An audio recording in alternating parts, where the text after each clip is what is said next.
Hello guys, இந்த வீடியோவில் எதை பற்றி பார்க்க போகிறோன்னா, இந்த எல்இடி வந்து எப்படி டெஸ்ட் பண்ணுறது, எப்படி அசம்பிள் பண்ணுறதுன்னு தான் பார்க்க போகிறோம். ஃபஸ்ட்டு வந்து இந்த எல்இடி வந்து நான் அசம்பிள் பண்ணிட்டேன். இப்போ டெஸ்ட் பண்ணுறது மட்டும் எப்படின்னு பார்ப்போம். அசம்பிள் வந்து நான் வீடியோ வந்து அப்லோட் பண்ணுறேன். கமெண்ட் செக்ஷன் வந்து ஃபுல் வீடியோ கமெண்ட் பண்ணுங்கள். உங்களுக்கு ஃபுல் வீடியோ வந்து நான் அப்லோட் பண்ணுறேன். இதுக்கு வந்து நீங்கள் டிஜிட்டல் கிளாம் மல்டிமீட்டர் வந்து வச்சுக்கோங்க. ஃபஸ்ட்டு நீங்கள் வந்து கண்டினியூட்டி வச்சுக்கோங்க. கண்டினியூட்டி எதுனா வந்து இந்த மல்டிமீட்டரில் இருக்கிற நாபில் வந்து எதனா உங்களுக்கு ப்ராப்ளம் இருக்குன்னு சொல்லிட்டு ஐடென்டிஃபை பண்ணுறது தான். உங்களுக்கு பீப் சவுண்ட் வந்தால் இந்த இதில் வந்து எந்த ப்ராப்ளம் இல்லைன்னு அர்த்தம். நீங்கள் எல்இடியை செக் பண்ணுறதுனால எல்இடினா வந்து லைட் எமிட்டிங் டயோடு, அதனால் டயோடு சிம்பிள் வந்து வச்சுக்கோங்க. இப்போ நீங்கள் பார்த்தீங்கன்னா ஒவ்வொரு எல்இடியாக பொலாரிட்டி பார்த்து கரெக்டாக வந்து வைக்கிற மாதிரி இருக்கும். பொலாரிட்டினா வந்து ப்ளஸ் மைனஸு, அதாவது எல்இடியில் வந்து ஆனோடு கேத்தோடுன்னு சொல்லுவாங்க.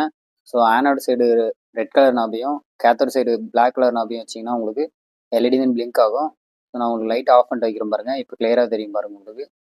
இந்த எல்இடி வந்து எரியுது அப்படின்னா அந்த எல்இடி வந்து எந்த ப்ராப்ளம் இல்லைன்னு அர்த்தம். நீங்கள் எலக்ட்ரானிக்ஸில் இன்ட்ரெஸ்டாக இருந்தீங்கன்னா கோர்ஸ் வந்து அவைலபிளாக இருக்குது. உங்கள் ஃப்ரெண்ட்ஸ் எலக்ட்ரானிக்ஸில் யாருனா இன்ட்ரெஸ்டடாக இருந்தாங்களா அவங்களுக்கு வீடியோ வந்து ஷேர் பண்ணுங்கள். ரொம்ப ரொம்ப யூஸ்ஃபுல்லாக இருக்கும்.